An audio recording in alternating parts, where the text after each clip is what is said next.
Welcome to the Gainin on Memphis podcast with Aaron Shriver, brought to you by Arlo Revolution. Each week, Aaron connects melodies and memories with fans and artists from all genres of life. When all else in life is gone, only music will be left to leave the legacy of life's adventures. Please welcome your host for the Gainin on Memphis podcast, Aaron Shriver.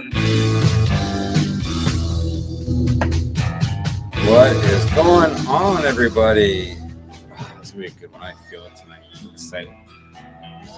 All right, we're going to test the audio, make sure everything's sounding good before we kick off tonight. If you're in the chat, let us know where you're watching from, where you're listening from. What's up, Buck? How you doing, man? Merry Christmas. Have a Merry Christmas, dude. We got to make sure in 2022 you and I catch up. So I don't know if you're going to fly up here for this fantasy draft or we got to do something. We got to catch up on 2022, man, for sure. Sound good. Sound good? Yeah. I'm ready. I'm ready to roll. If you guys, before we do start, if you guys do hear dogs barking in the background, we do apologize. We have a new puppy in the house, and yeah, we're trying to. The old man and the young girl are trying to, or what do you call that? We put fish in the water. I have no idea what analogy you're going for. We're trying to get them to mix together. Oh, they don't like each other. Well, that could be interpreted several different ways.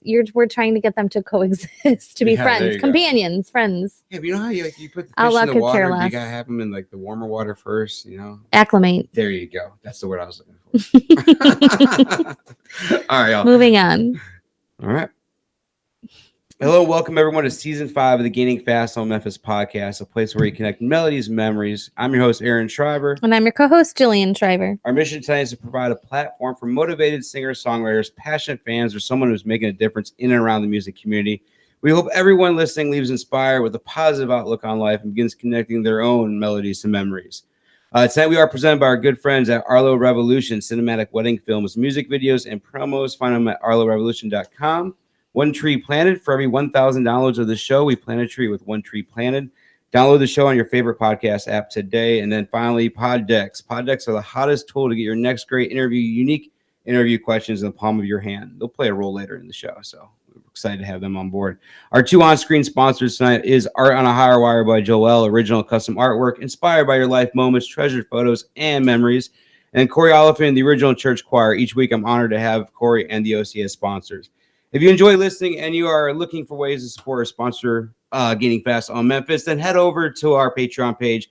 We have new opportunities for on-air and on-screen sponsorships, as well as merch, MP3 downloads, photo tiers, man, everything. Just go check it out here in a little bit. The tiers start at just $1. When you sign up for a full year, you get 2 months for free.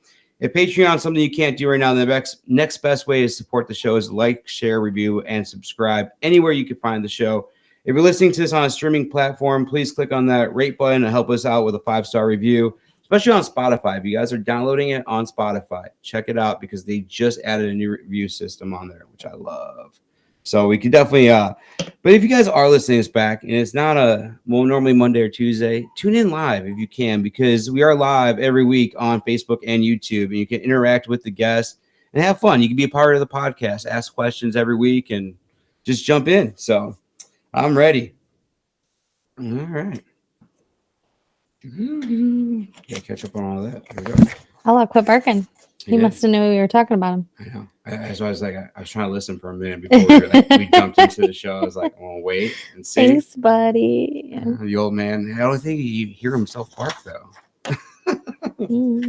All right, tonight we welcome in singer-songwriter Erik Dylan. When you talk about Nashville elite names like Dean Dillon, Casey Beathard, and Jonathan Singleton come to mind.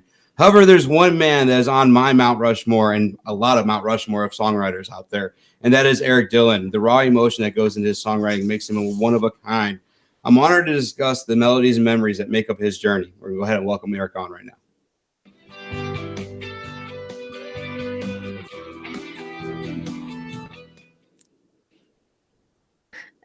All right. Oh, What's there up, it buddy? goes. I was like, what happened? How you doing, man? What's going on, guys? How are you? I'm good, dude. I am so honored to have you on, man. It's been a long time coming. I was just waiting for a good time. And honestly, the show right before the holidays, before we wrap up, dude, I couldn't think of a better person to have on, dude, because your songs, and when I listen to them, are just so down to earth. They're so genuine. And then just talking to you just a little bit earlier, and dude, so thank you for coming on. Thanks for having me, too. lots of great names on this podcast, so I'm lucky to be invited to this thing. Appreciate it, dude. I did, honestly, it's an honor to have you because, like I said, you're one of the elites in my book for sure. And I know a lot of people are watching tonight, getting ready to tune in. So I like to throw it all the way back, dude. And when I always talk each week with everybody, I want to talk about your first music memory, maybe like what your parents were listening to when you're growing up, maybe a concert you went to, your first concert or something. But what really got your focus on music at a younger age? Singing in church. We sang in church a lot back in Kansas. My grandpa played lots of bluegrass on his guitar. But then I had that mix of, I grew up in a great era of music. Huey Lewis and the News Sports was one of my first records that I listened to, and I still love that record. My first concert as a kid was Michael Jackson Bad Tour 1988. So it was I got to see great rock music, great pop music, and also have that family influence too, growing up in a small town and just playing guitar on the back porch kind of thing too. So I've tried to mix all that together. I think I'm kind of doing that. Sure. Something really cool when I was researching for this show, I found the ticket stub. You did. And I was like, dude. Awesome. And I just recently found mine. Mine was in March of '97. It was Kiss. My dad took me to see Kiss for the first time, and I found my ticket stub. I couldn't believe how good they still looked. And I'm like, those Ticketron or whatever, those printouts were pretty good back then. Yeah, you don't really get tickets much anymore. Everything's electronic now. So tell me, you were what, about 9 years old, 10 years old when you went to see Michael?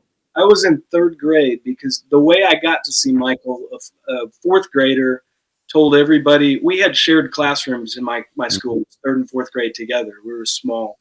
And he said his mom was going to let him take one friend to this concert for his birthday. And so, man, I worked my tail off for 2 months making sure that I was going to be his best friend to get him.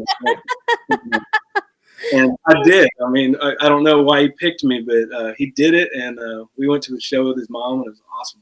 Yeah, that's funny because it was the same way. Cool. My dad's like, hey, you can bring one friend with you to see Kiss. And I was going to bring Sean, and his parents won't let him go last minute. They're like, no, we are not sending a 15-year-old to see Kiss. And it was one of the best shows I've ever been. I mean, it was awesome.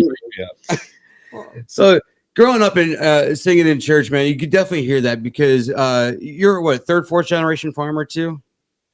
Fifth, actually. Fifth. Yeah, my kids would be sixth, and I'm going to make sure they at least know how to do some of it.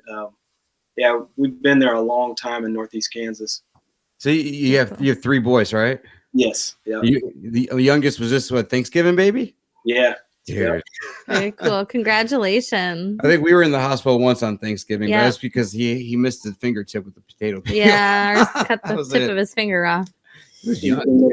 Hey man, congrats. We have two boys. We have a 5-year-old and soon to be 8-year-old, 7-year-old. We're actually on his 8th birthday. We're taking him to see Eric Church at Madison Square Garden. It's gonna be one of his first big arena shows. So that is gonna be amazing. Bring them in a little bit. So we're gonna take both of them.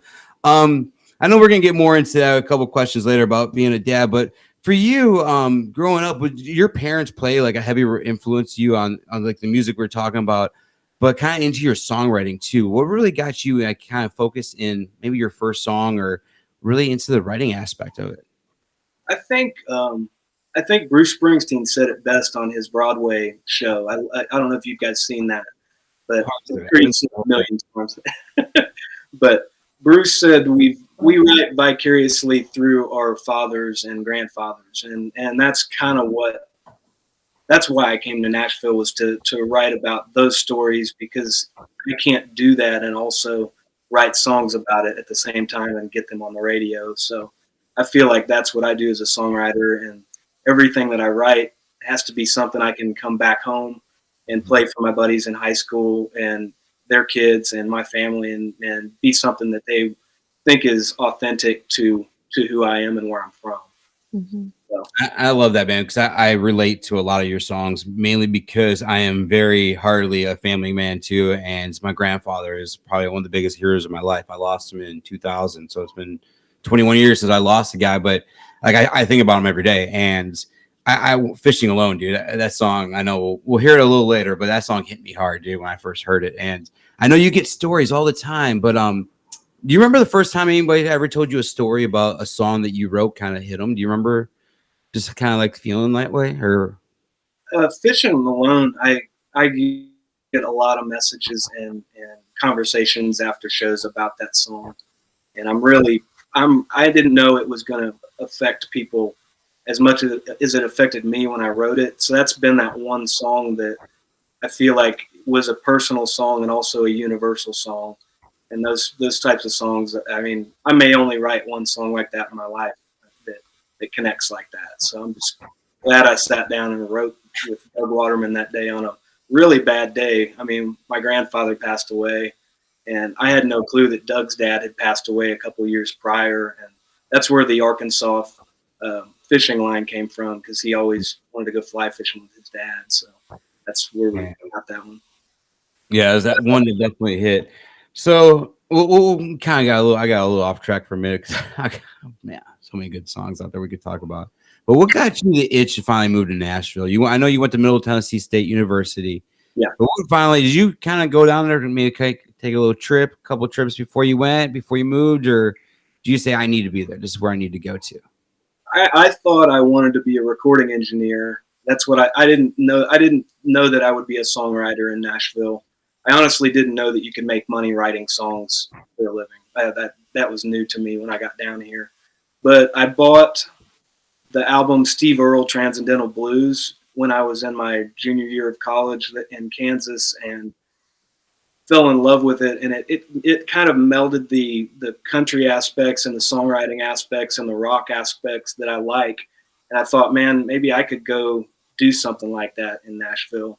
So my goal was never really to write for radio. I just knew that I wanted to come here and see what it was all about. And I mean, so all my heroes came from Nashville, or they ended up here one way or another at some point. And I love it. We'll go into this story, but the song JJ's Market, man, and walking into these old bars that are kind of disappearing now. I know Bobby's Idle Hour, you had a Christofferson story, and I'd love for you to share that. I heard it when I was researching, and I'd love to share because I love Christofferson. I love his style, and I relate him and Eric Church a lot together, and I put you in almost the same cloth with those guys, and I love this story, so I'd love for you to share that too about the stool. Well, that was the Bobby's Idle Hour I was talking about, was the first location that I know of. It used to be closer to where the Circle is on 16th Avenue. Uh-huh. There was this old bartender that probably the best unknown songwriter in Nashville is Jonathan from Bobby's Idle Hour. The guy was in the same vein as Christofferson and all the guys that were here. They are heroes. But yeah, he said Christofferson, it actually wasn't the stool. He had thrown up on the door of the bathroom after coming in late one night, and Jonathan just kind of left it there for 30 years. So I think it stayed there the whole time. That's crazy. But I love Bobby's all three locations. The new one's great too, but the second location of Bobby's farther down the road, when they tore down the first version, that's where I cut my teeth at open mic nights every Thursday. For every Thursday that I could get there, I would do it. So I love that, man. But talking about like JJ's and all the other stuff in this song, but it's changing fast. I mean, Nashville is changing. Do you think it's always going to be Music City, or do you think it's going to eventually evolve into Bachelorette City or something? But how do you think the changes in Nashville now, a few years after this song you wrote, is still going or evolving? I think that's always going to happen with the city, but I think that we're forgetting about some of the places that made guys like me want to move there. I like just to sit in a bar stool that I knew Christofferson sat in and had a beer, made me feel like I was that much closer to doing what I wanted to do and being near my heroes. I think we can maintain the city as long as it's up to us as people and songwriters and just believing in what Nashville is and where we came from. I don't know. I've seen so many cool places torn down in the last 10 years that it just bums me out. But that happens in every city. Chicago, you're from that area. That's happened a lot. we just need to remember why we're here sometimes. And exactly. And one of my personal favorite places, we lost a few years. It was Fiddle and Steel in Printers Alley. Dude, I used to love going up there. Some of the greatest musicians came from that bar. Yep. And when they tore that one down, I'm like, dude, come on. It was like, we at least got to do something here. But a lot of historical places are disappearing. I hope they kind of preserve what's left. But isn't Exit In? Didn't they just announce they're closing too, or no? They've been fighting that for a while. I don't know any of the details, but yeah.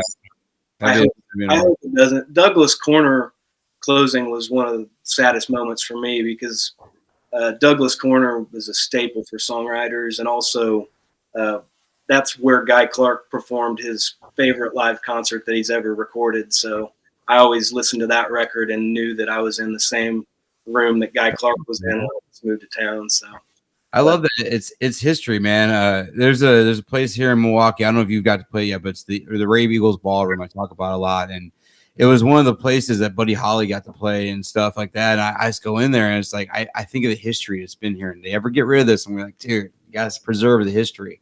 Yeah, the ghosts are in those buildings too. Like they're inspiring. Yeah. But every city's going through that. I know I've got buddies in Texas and Austin, and they're looking around at, trying to save their little favorite venues and their little spots that inspire them too. But I don't know. We just have to remember why we're doing what we do, and it's always going to be that way, and it was that way in the 60s and the 70s and the 80s, but it's affecting us directly right now, so it's especially close to my heart right now. Exactly. I mean, I try getting down to Nashville 2 or 3 times a year, and every single time I get down there, it's always something's changed. I'm like, this quick? I'm like, it never stops, but let's just hope it's always for the better. But I want to throw it back to the writer's rounds and songwriting, and one day just someone walking by, and it's kind of where you got your first. What was it, one of your first cuts, or the day you met Kip Moore? How did that whole meeting go? When he first heard you playing? I played. I counted them up in 2011. I think I played 210 or so open mics. I was working full time and just playing wherever I could after work, just to see if I could do it. I didn't know anybody in town. I don't have a rich uncle or somebody in the industry or anything. I was just trying to do it. And I was playing at Belcourt Taps and Tapas in Hillsborough Village, and Kip walked by, and I was just playing inside, and my music was going out into the street on a speaker, acoustic, and it turned his head, and he walked in and gave me his number and his email address. And after trying for years to get somebody to notice, I had a publishing deal pretty much the next day through his company, Brett James at Cornman. So that was my first pub deal. Cool. I had to show this picture tonight. I was going through it. I don't know if you can see the pictures I'm sharing, but man, I love this. I love that. We had an Easter bunny. Happy. That was at Green Hills Mall, and he did not like that Santa. Yeah, we took our kid when he was probably, I don't know how old he was, but see the Easter bunny, but it was a ragged looking Easter bunny. And it was a nightmare. It's gonna be scary, and Santa to a little kid, you just never know. This is a strange man. You want me to sit where? What? Then they figure out the presents thing and they start really loving him. So. Yeah, for sure. No, I'm definitely glad that Kip Moore stopped that day, and definitely it caught us here. I think Kip Moore is one of the most underrated artists out there, but something that I really love, Comeback Kid. We'll get to talk a little bit more about that later, because we'll get you to play that one. But on that song, you got to write it with Kip and Jeff Hyde from the Eric Church Band, and that's I know we have a lot of Eric Church people that watch this show too. Tell me about writing Comeback Kid a little bit, like when it came together for you guys. It was I kind of had the opening first verse and the title of that one, and I always try to, when I write with Jeff Hyde, there's certain types of songs that I know that Jeff will do his. He's just a master of words, flipping words and just changing things around and making every word mean something. But it was me and him and a producer writer named Ross Copperman that day. And we started it and got first verse chorus into it. And I think I had the bridge kind of lined up, but we were writing where Kip writes too. He's at Cornman Music too. So Kip had gotten off the road and wanted to see what we were up to, and we just got lucky that day that Kip kind of wanted to jump on that song, and we rewrote a lot of the first verse, and then Kip wrote the second verse that on his version completely by himself. He had a specific thing he wanted to say, but when I recorded my version later, I had that second verse that was a little closer to my heart, so I just went with that version. So yeah, I put that in the notes. I want to bring. We were going to ask you about that. Yeah, because we were listening yesterday. Cool. I'm like a little bit more. I'm like, I love how they had you don't really hear that much. And when you hear like the songwriter and the artist singing it, it's almost always the same. I heard the difference in that. And I love that because that's what makes you stand out to me. He's like, all right, this meant a little bit more to me. I'm going to throw this out there and make it my own. And it's always about making it your own. So I love that. That is different, man, because you get your different versions and you can hear Kip's version, you know, that's his, but when you hear yours, it's way to the delivery of the song. I always talk about like, what way Christopherson delivers music, dude. And I feel the same way, with that song. And that's why really good song, man. I love the message behind that song too, because everybody needs a little comeback kid in their life, but everybody needs somebody that's not going to give up on them. So, and that's always going to be in their corner. Right. I'm a fan of the underdogs always. And I really do think Kip is too, and probably considers him a little bit of an underdog too, just because he's taken the long road to do exactly what he wants to do creatively. And that is paying off for him in the long run. He'll be a relevant artist in 20 years, you know, easily. And he's got a great following, and writes great songs. So. And everywhere he goes, he sells out his shows almost. And I don't know how he's not blowing up yet. I mean, it's just amazing stuff. He wants to. I don't know what blowing up is really, because maybe he does, but I feel like he's blown up. Well, like in a lot of ways that it'll stay that way forever.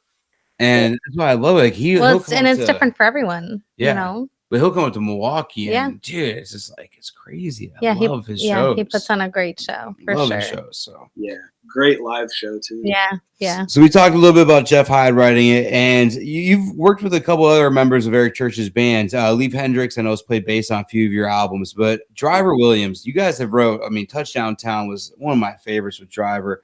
And Chris Johnson has a little question on here. He wanted the backstory of Astronaut, and that you and Driver co-wrote it. Okay, that's a fun one to tell, actually. All right. We were writing at Cornman. It was an old house. It was me and Driver and Randy Montana, and they were basically tearing down Nashville across the street.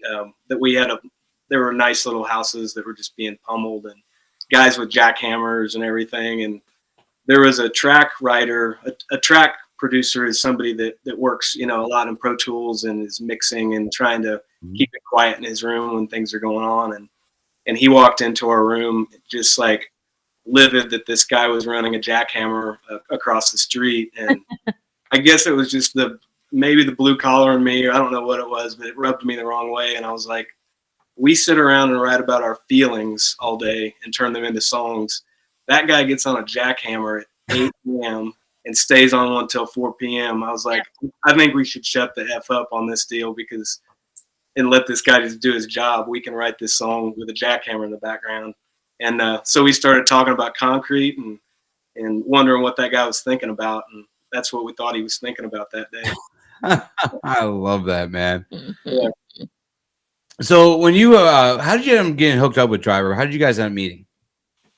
Driver, I think he just got put on my writing book when I first signed my first deal. It was like the first or second year of my deal. And I was a massive fan of Eric Church, and I was a massive fan of Smoke a Little Smoke. And I knew that he had written that.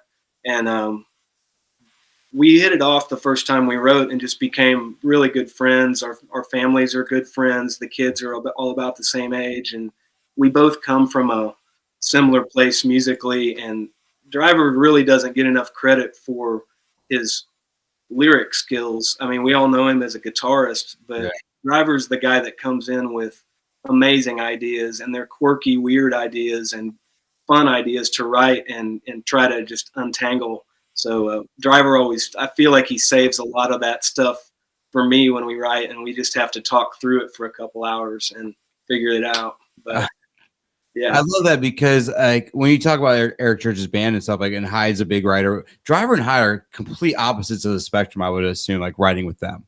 Because Driver brings that fun quirkiness, and Hyde feels always really serious when he writes. But yeah, they're both amazing writers in just different ways.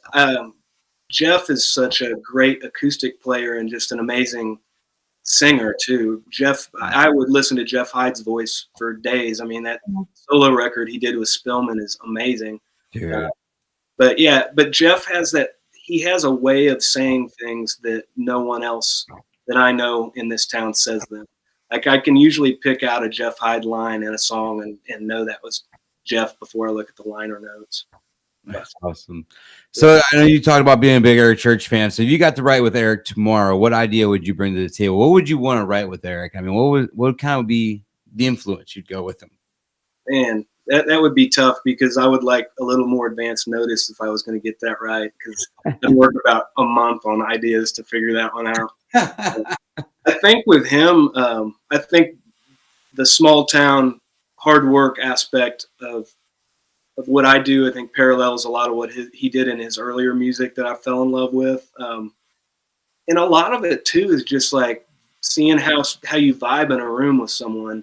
If you come in and start just throwing ideas at an artist, it turns them off a lot of times because they want to be inspired and maybe they've got something on their mind. So I would hope Eric just had this badass idea that he wanted to write and I happened to walk into it. That would be the perfect world right there. That's awesome. Yeah, it's definitely, I love what he did with Heart and Soul, how he invited all these writers up and did a retreat. I love how as writers, you guys have these retreats. What's been one of, like, have you been on any? I'm sure you have, but what's been one of your favorite retreats or where your favorite writes you've been on today? There have been a ton of them. Retreats, I think I had a really great retreat back in July in Texas. We went to a high fence ranch and we weren't hunting. We were just riding, but it was me and the panhandlers. It's Josh Abbott, Cleto, and that whole crew. And we just sat and wrote for John Bauman was there and then William Clark Green. That's the whole crew. And they just wanted me to kind of help out with their new record. And it's very West Texas sounding stuff. And it was a blast. We just sat around and we wrote, I think, 3 songs a day and drank tequila, and they told me how good Texas was all week, and I agreed. So it was awesome. But that was a great one. Yeah, that is really cool, man. And I'm sure you wrote with Singleton. He's also another fan of the show, or been on the show too. I'm a huge fan of him. Tell me what one of your maybe writes that you guys had, or something you guys got together with. With Singleton, we write quite a bit. I'd say once a month or once every other month now that I'm at his company at 58. But we recently, I think one of the most fun writes was with Wyatt McCubbin. It's For a Good Old Boy Like Me, the last song that he released. Okay. We've written with Wyatt a lot, and we've written with Riley Green quite a bit too. Yeah. And actually Luke Combs and Singleton and I wrote a great song. I don't think it made the last record or the upcoming record, but it was just a fun day. Singleton is really, really good at what he does, and you just let him do his thing and then try to help out a little bit because he can write a song by himself if he wants to, you know? Hell yeah, man. Singleton is awesome. But speaking of Luke Combs, I want to talk about Joe for a minute. Writing that song, and this is the background or the backstory behind Joe a little bit. Because for me, I know we're diehard Eric Church fans. Michael is a song when it comes to mind. When I hear Joe, I always thought of Michael too, in a way. And I love how those two songs have came together. And I just would love to hear how Joe came about. Joe was, I don't think Joe would have happened if COVID didn't happen, because I had so much free time back at the house to like listen to old work tapes and see what I was doing 10 years ago. And Joe was one of those songs that I started writing it might have been the 3rd or 4th song in my first deal, like in 2011. Yeah. And it never was quite right, but I loved the idea of just somebody that went through something like that and came out the other end and just was happy, you know, and was doing the best he could. And so I recorded kind of a verse chorus of what I was thinking of changing it to. And I sent it to, I think, Ray Fulcher. That's who I sent it to. I didn't send it to Luke. Ray and I swapped work tapes a lot, and I just thought it was kind of cool. And he played it. I think he was with Luke when he played it, and that's how that whole thing got started. And Luke connected with it. He said he's got, you know, family members or and friends that have been through similar situations, and so we ended up writing it in April. And I don't know, I was as surprised as everyone that song showed up the next day on the Opry too. We finished writing it, and then he played it the next day on the Opry. So I was at the Raised Rowdy Make Wake Takeover, and he sang it that night too. I don't know if that was right before the Opry. I think it might have been right before the Opry. He sang, and I was just dropped dead on that song. I was like, wow, I couldn't believe it. But yeah, the singing on the Opry too is just, dude. I saw your post when you posted about it, and I was just so proud of it, and so proud of it for you too. And it was awesome, man. It was cool to see it.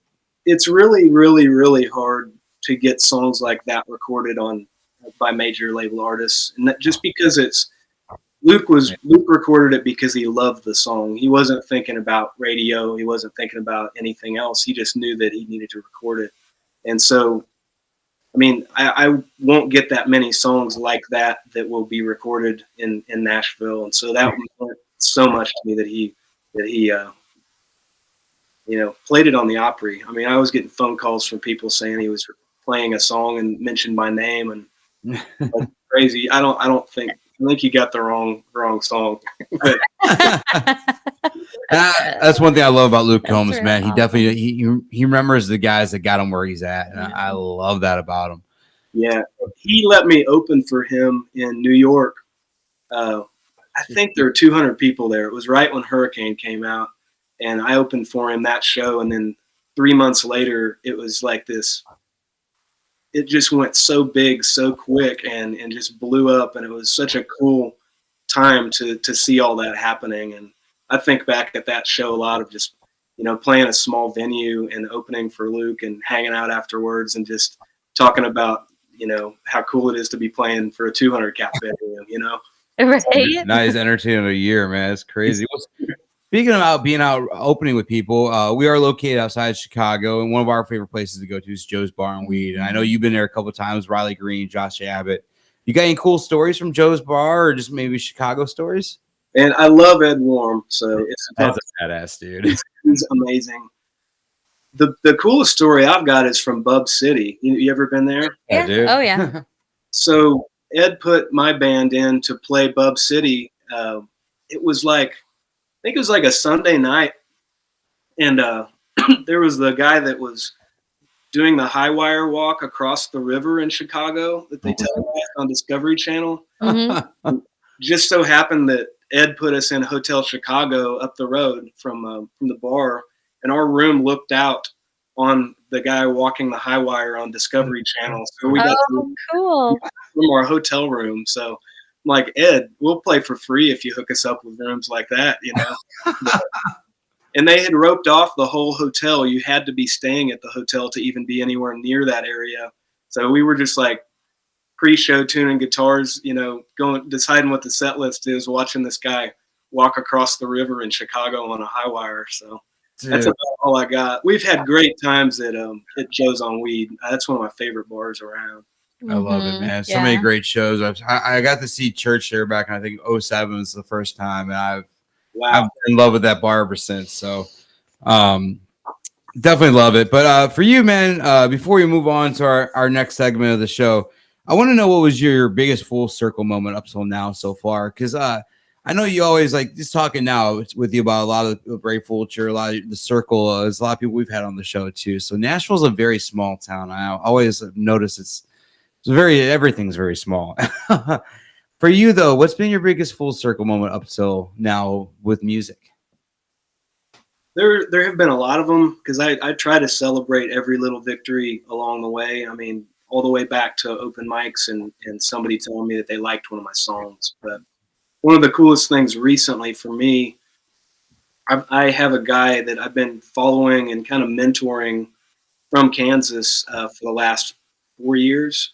And he wanted to know, you know, if he could possibly come down and try to do what I'm doing. And we stayed in contact and wrote together. And his name is Nick Walsh, and it was really cool for me to be able to do a co-venture with Riley Green and Warner and give him his first pub deal.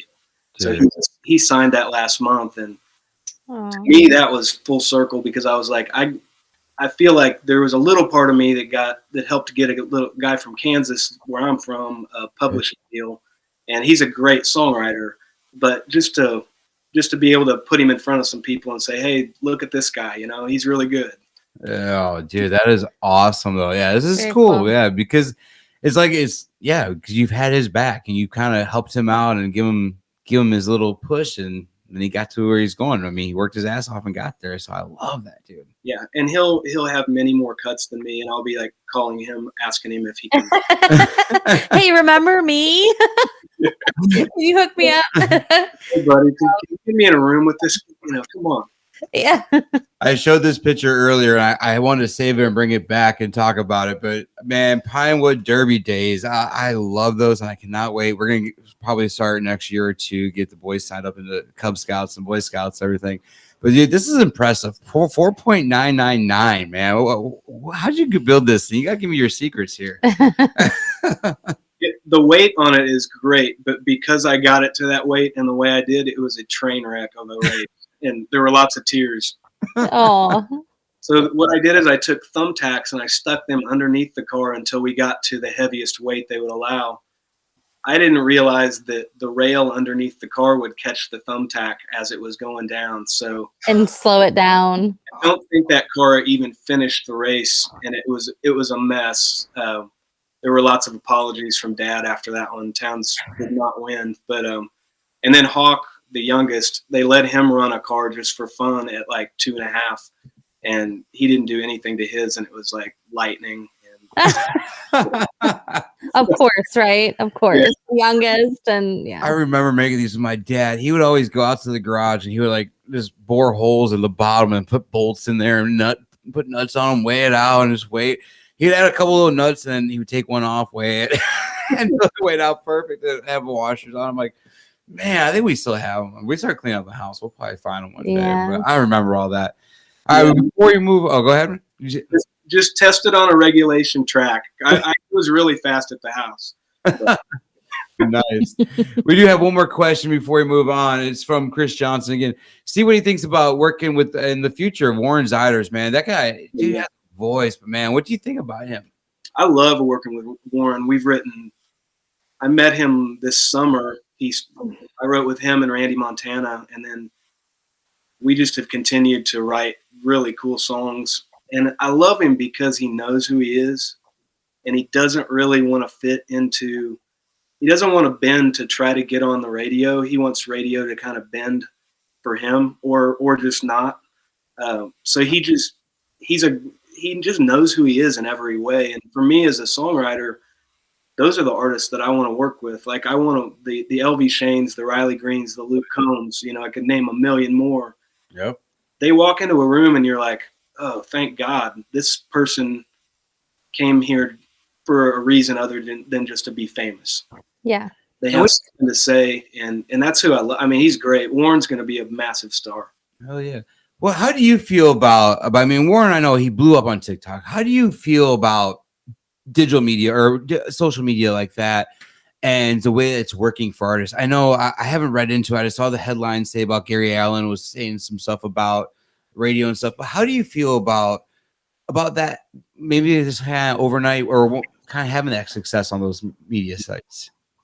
I mean, if you're really good, yeah, it's a platform to get out there on. I mean, I don't think every label should just scurry and sign everybody that goes viral once on TikTok, but Warren's way more than that. He just happened to, he was in Pennsylvania and posted some cover songs on TikTok just for fun, and people love him. I mean, there's some connection between him and the listener that they wanted to support what he was doing. And I mean, that's no different. I mean, it's a lot more fun than taking a staple gun and slamming flyers all over town on telephone poles to get things done.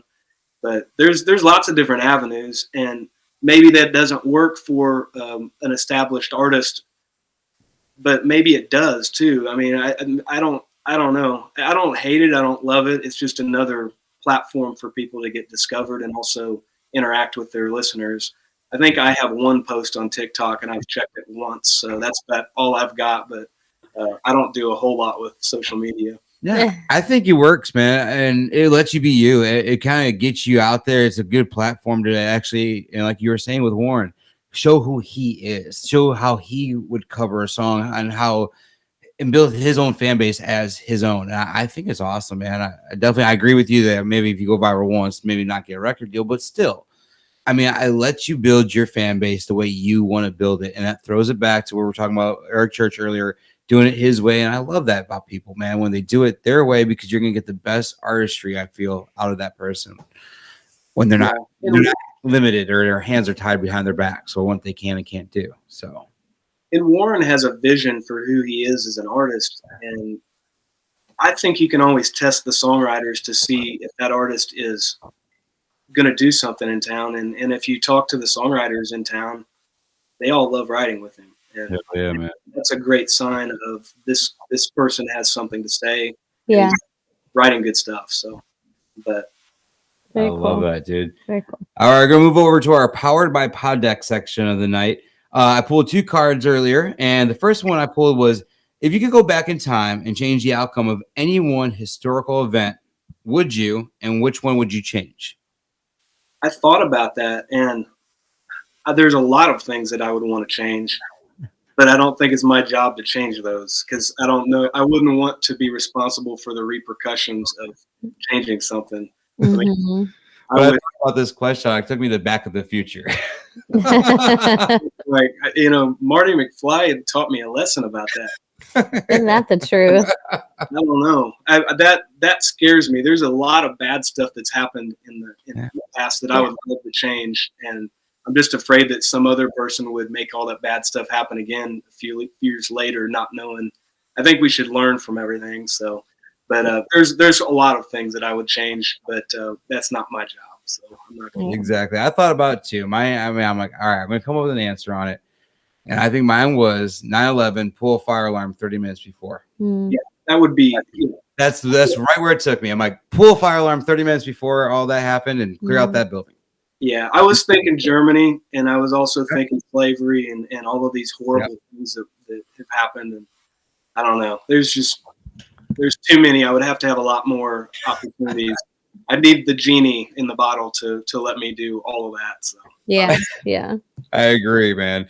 And then the second one, it kind of piggybacked off. We're talking about the Pinewood Derby card too. What can you not wait to share with your kids once they're old enough? And I really think it'll be fun to teach them to drive. Or terrifying. Not a Pinewood car, yeah. A lot of things like that.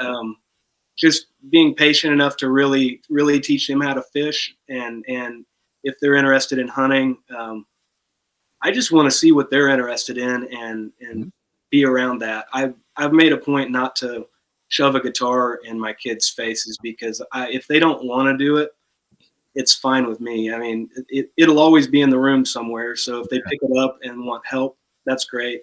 But I just am excited to see what they want to be and support that. So.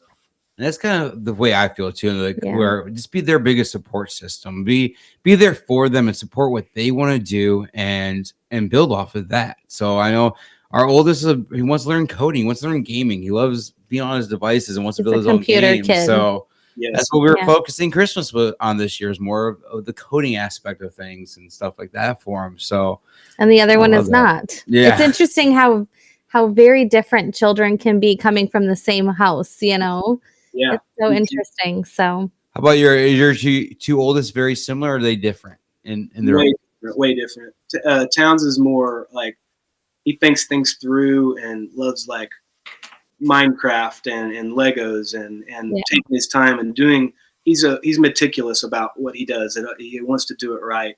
Hawk is like kind of like your best friend that you had in college. Is just kind of always down for whatever, and just loves rock music. He wanted to go see Exit In on his day off. I mean, to see what rock bands play. But Towns loves music too. Hawk loves Legos. I'm glad Towns helps him with those because they end up, going in the right place. But he's also 4, and we've got a 7-year-old. Yeah, same age as our boys. Yeah, well, Avery just turned 5 a week ago. They're best friends and their worst enemies, and the same day. The one thing we all have in common is Kansas City Chiefs, though. They all love to up like the Chiefs and oh yeah, man. Mahomes. So I'll support that fully. Yeah, that makes you proud. I love that. Yeah, we got our oldest. He has Alexa in his room, and we always hear him like, Alexa, play this song. Alexa, play that song. It's a lot of Imagine Dragons, and we saw they're coming to Milwaukee, so I had to get tickets for him to take him to see that. I'm just going to surprise him with some Imagine Dragons, I guess, one night. Hope he's not listening. Man, that's going to be a great show. These guys are great. Dude, I love those guys. Those guys are awesome group. So cannot wait for that. All right, so we're going to do our melodies and memories. So I'm going to play a little clip of a song. Tell me the first memory that pops in your head with this song. Go ahead. Okay. This is my hometown. I had to do some research, and Eric Church, Give Me Back My Hometown. I know you're a fan of this song. Mm-hmm. When you hear it, where does it take you? That's the nearest Pizza Hut is in Holton, Kansas, 20 miles from where I grew up. So I always see Eric in that Pizza Hut saying that song. That's funny because I went drank to my old Pizza Hut too, or little book it cards. Yeah. Book it was great, man. Free personal fan, books. And books, you get I had to do was read. Yeah, you can read 10 books, you get free pizza, you and your family. I love that. I don't think they do anything like that anymore for kids, do they? No. You know that Walgreens we went to? Yeah. That was the old Pizza Hut right next to it. Oh, that was my okay. old Pizza Hut in Dundee there when we went to over weekend. So I love that. All right, go ahead and play that next one. Back over there. I learned a thing or two from Charlie, don't you know? You better stay away from Copperhead. So I had to throw Copperhead Road in here, man. We talked a little bit about it earlier, but when you hear that song, man, where does it take you? It used to take me back to high school jamming that song, but I played so many line dancing bars all over the place. That takes me to a bar called Saddlebags in Georgia, where you don't dare play that song because everybody will just want to dance to that one song and not pay attention to the rest of your set. Oh, okay. Yeah, kind of like a wagon wheel in a way. Yeah. It's the coolest wagon wheel. It is. Yeah. And I love it because we talked about full circle moments. We talked about this song a little bit, but we talked about Craig Wright, and I know you've done a little bit of work with him, and he was in Copperhead Road video, so that's pretty cool. And that's a big full circle there too, because I know he was a big influence for you. But you sang with Steve Earle, you had him on a song, so that had to be big full circle too. That was a huge moment to be able to sing with Steve. Dude, that's badass. And he was nice enough to do that with me too. Yeah, he is a big influence in what I'm trying to do. I love that because it always takes me back when on Church's album Sinners, when him and Haggard had the song together. Because whenever you get to sing with your heroes, man, it's pretty damn cool. Yeah, it absolutely was cool. One of the coolest moments ever. Go ahead and hit that next one. Sunday morning sidewalk. So we talked about Christopherson a little bit. Sunday morning coming down. Wishing, Lord, that I was stoned. Where does that take you? That takes me just to 16th Avenue, man. I kind of want to know where he was walking that morning. In my mind, it was somewhere on 16th Avenue. But yeah, that takes me to just iconic glory days of Music City. I see old Music City when I hear that song. He's probably walking in front of the old 58 house out there. Yeah. I love that. All right, this next one, you're going to love this one. My old country way of strumming. I know you're a huge Guy Clark, so turned to light. The guitar, man. When you hear this song, where does it take you? It was like I always knew. It takes me right to his house in West Nashville, first time I met him. And yeah, the best. Guy is the best. I even have Guy's songs are more interesting than your stories on the wall. That's from his. It was from the concert at the Ryman right after he had passed away, and they wanted to let everybody know not to talk too much in between guys' songs because he wanted the songs to speak for themselves. And so guys' songs are more interesting than your stories. So, yeah. I love that, man. Yeah. I love that. All right, we're going to do our hot seat. We're going to do 10 quick questions. First thing pops to your head. The first vinyl you ever purchased? The Billy Joel Greatest Hits 1 and 2 on vinyl. Yep. All right. That's what I save my money for. Would you rather have a snowball or a water balloon fight? I had to throw this in there for the dad. Man, snowballs all day. All right. I figured in Nashville you don't get much snow, but Kansas, I'm sure you got some up there. So yeah. Who has the best? You got the day off school too, you know? Yes, yeah. Well, they got laptops now, but no. Who has the best pizza you ever had? The best pizza I've ever had.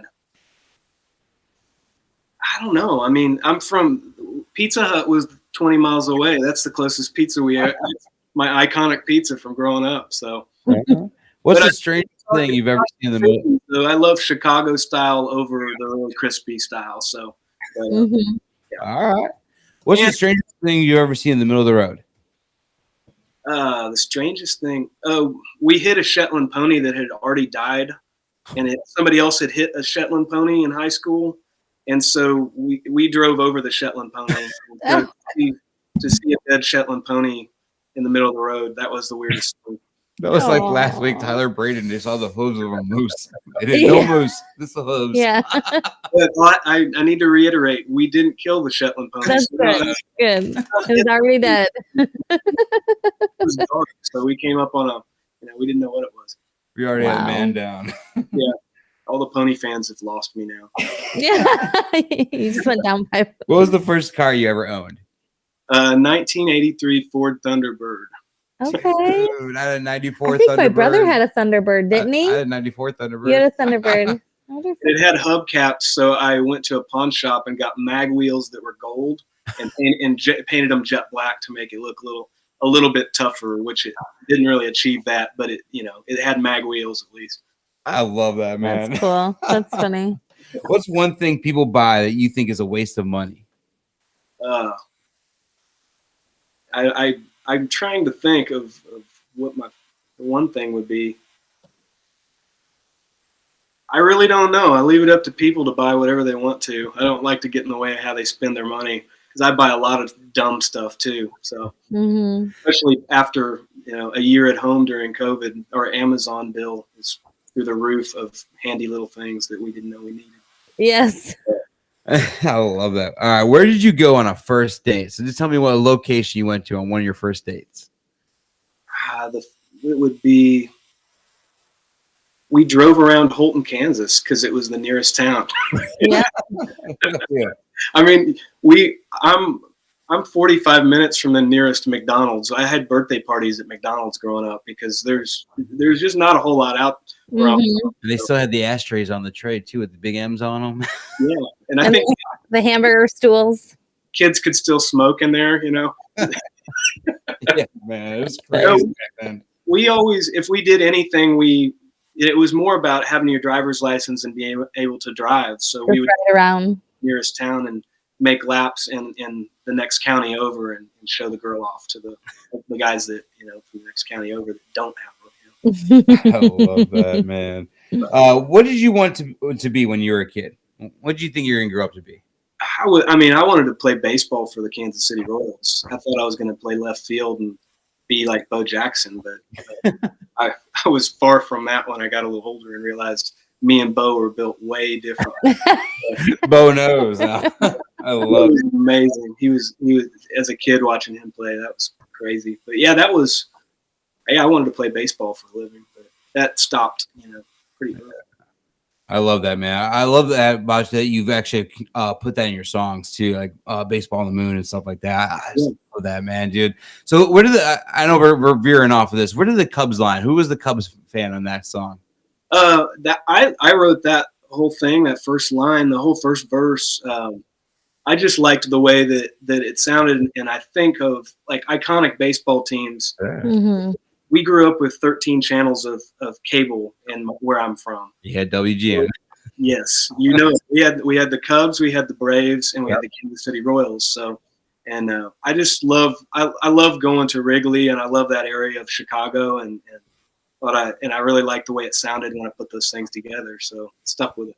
I was watching the marquee on Game 7 when it turned to Cubs win.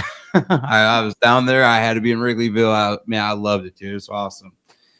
Our last two. What is your favorite microwavable food? It's a weird one, but those like Geno's pizzas, to microwave those and then fold them. Nothing. A little foil on the inside. You put them in a little. They're just soft pizza kind of tasting things when they're done. They're really good. Yeah. But or El Monterey burritos. Those are pretty good to microwave too. Nice. We finally got an answer that wasn't Hot Pockets. Like it's been like 6 weeks of Hot Pockets in a row. Yeah. Hot Pockets are way too dangerous when they come out. They'll ruin the roof of your mouth. So yes. Then you won't enjoy any of it. So our last one is you've played the Bluebird. You played some iconic venues. You got to sing with Steve Earle.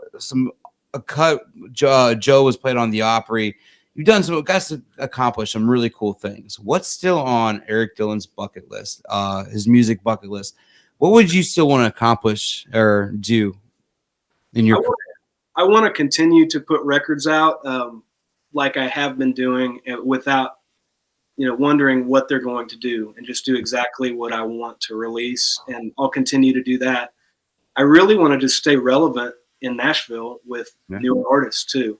Mm-hmm. It's really cool to see some of the newer artists that are coming to town and getting record deals that are looking me up to want to write a song because they liked one of those older records that I put out. So, I mean, if I could do one thing, it's just stay relevant. And I think that should be everybody's goal in this town, because there's so much talent that shows up, and I'm just glad they like what I do. Yeah, dude, that is awesome. Well, you're in good hands with Singleton over there at 50 Egg and everywhere else, man. What you've been doing and what you've been putting out, honestly, is just amazing, dude. I'm loving every single thing you've done, and thank you for still being real and true to the music you put out, because for the fans like me, that's what we want. That's what we need. We don't want the polished music and everything else. We want the raw, the authentic. Yeah, we want the raw emotions and stuff. Yeah. And we want to put ourselves in those songs. So much more meaningful. Yeah. I want to be everybody's Saturday morning music. That's kind of what my favorite music I listen to on Saturday mornings, on the back porch. So that's kind of what I want to be, something like that, and try to release music like that. I love that. All right, man. Well, we're going to give you the stage for a couple of songs, Fishing Alone and Comeback Kid. I know we talked a little bit about Comeback Kid. Well, we talked a little bit about Fishing Alone too, but let's see.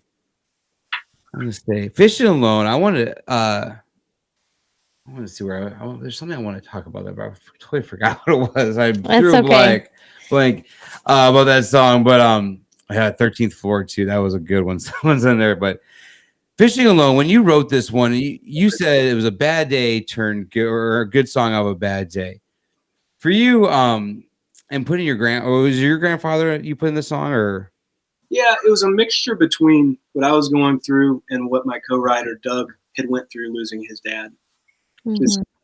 Just talking about the relationships were good, but there's so much regret when you don't say the things that you wish you would have said.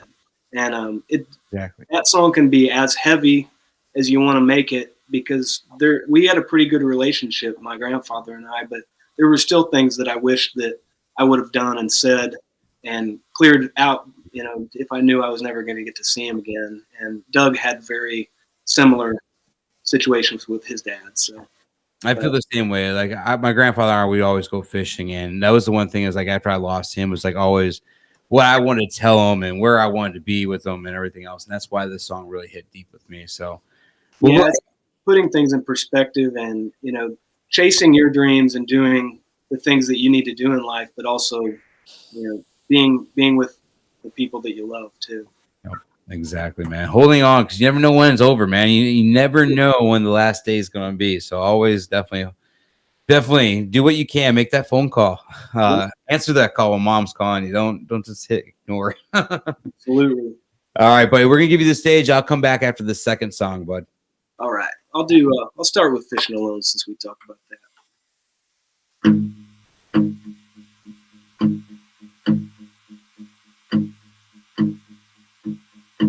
I'd have known it was the last time,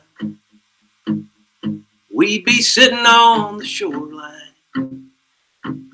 I'd have probably talked a little less about myself, I guess. Got to say goodbye.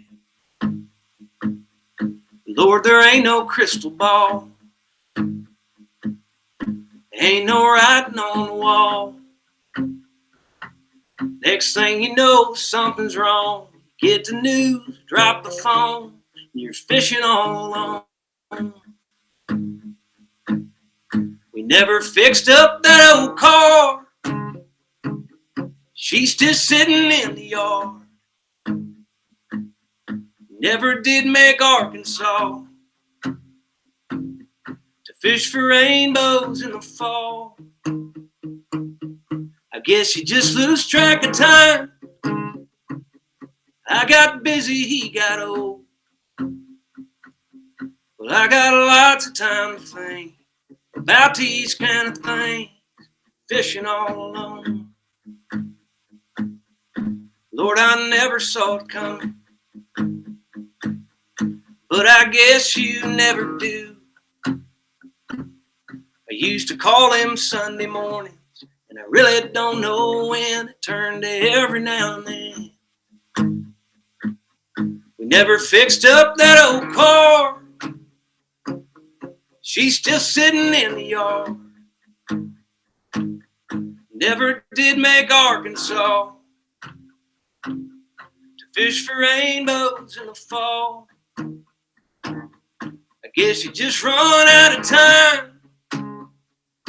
You blink your eyes and then it's gone. Well, I got lots of time to think about these kind of things, fishing all alone. Life flies by, and it's gone in the blink of an eye. We should have fixed up that old Dodge while he was still around. Drove her down to Arkansas to wet a line and talk it out. I guess you just run out of time. You blink your eyes and then he's gone. Well, I got lots of time to think about these kind of things, fishing all alone. But I got lots of time to think about these kind of things, fishing all alone.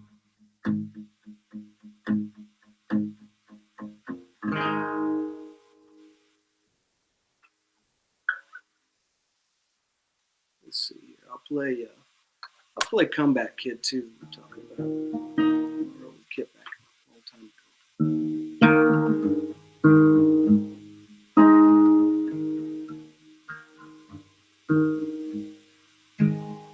I'm a new used car with a couple dents, but I get where I'm going, 'cause I know where I've been.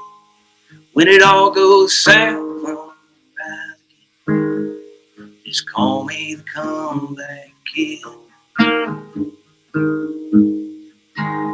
I'm a Hail Mary pass on homecoming night.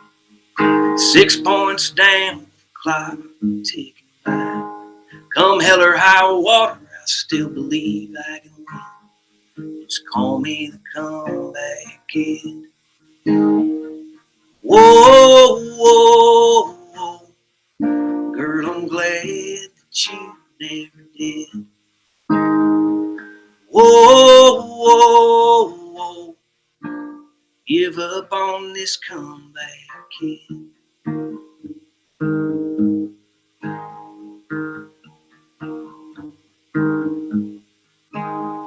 You always been beside me through every long night, every pink slip in the mailbox and every well run dry. You know that I ain't perfect, girl, but I'm still trying. You call me your Comeback Kid. Whoa, whoa,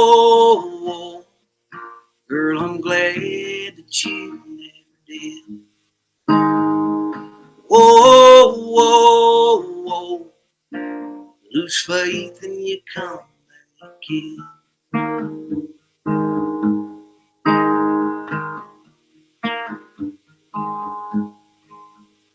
Someday I'm gonna get you that white picket fence, and that little pink house just like nothing came said. 'Cause I want to see the good life before the Lord puts us to bed. Girl, keep hanging. Baby, just keep hanging in. Whoa, whoa, whoa. Don't ever do what you never did. Whoa, whoa, whoa. Don't give up on this comeback, kid. Baby, just keep hanging on. Baby, just keep hanging in. Don't lose faith in your comeback, kid. Dude, I love that one. That's just Buddy.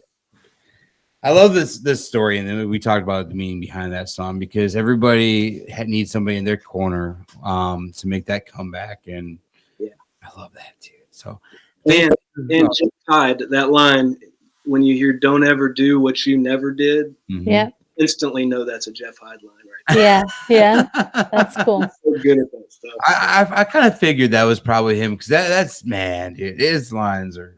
I like I said earlier, I love how you put your own creative twist on it and your own lyrics in there, and it just makes it so much better. Yeah. All right, buddy. Well, thank you so much for spending the last hour with us. I know you got 3 kids you gotta get up to before those devices die. I know how that goes.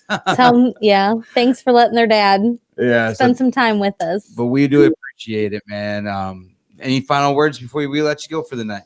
Man, I just really appreciate you having me here, and the kids will be glad that they're going to get their streaming rights back on the Wi-Fi network here at the house too. Afterwards, I was like, turn every device off, please. I don't want this to like freeze up on this podcast. So you guys ready for Christmas, man? It's a few days away. You guys ready? Yeah, man, I just kind of shut all the socials off, and for the next 2 weeks, I'm just going to be hanging out at the house, and we're going to do all the fun stuff that you're supposed to do.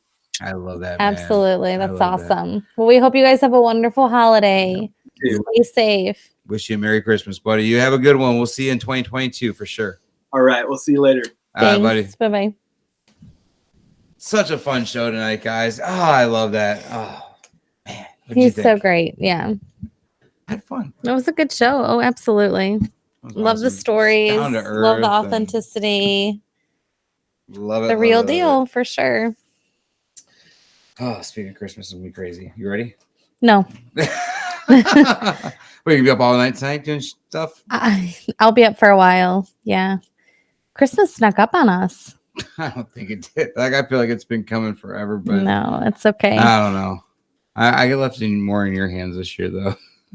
Yeah, we'll be all right. Johnson, we'll be man, together. Thanks for tuning in. Thanks for everything tonight. Yeah. Thanks for interacting. It was cool. Very awesome. But I do hope everybody out there is ready for Christmas. And yeah, man, it's gonna be a fun day. Was it Saturday?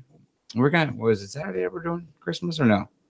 We got by those. Christmas tickets. is on Saturday. Yes, I didn't know what day it was, but no, it's kind of cool because we're kind of doing our own thing this year. It's gonna be a different year. And yeah, it's hard. Very hard for me, but that's okay. I think it's hard for both of us, but we're gonna go spend it in a movie. We'll get to be with we'll get to be with the kids, so that's what's important. Yes, so. Fun day. You're gonna go see Sing too, so okay, I'm gonna enjoy it. All right, y'all. Well, we're gonna call it a night here, but thank you again for tuning in. For episode 106, man, it's going crazy with Erik Dylan.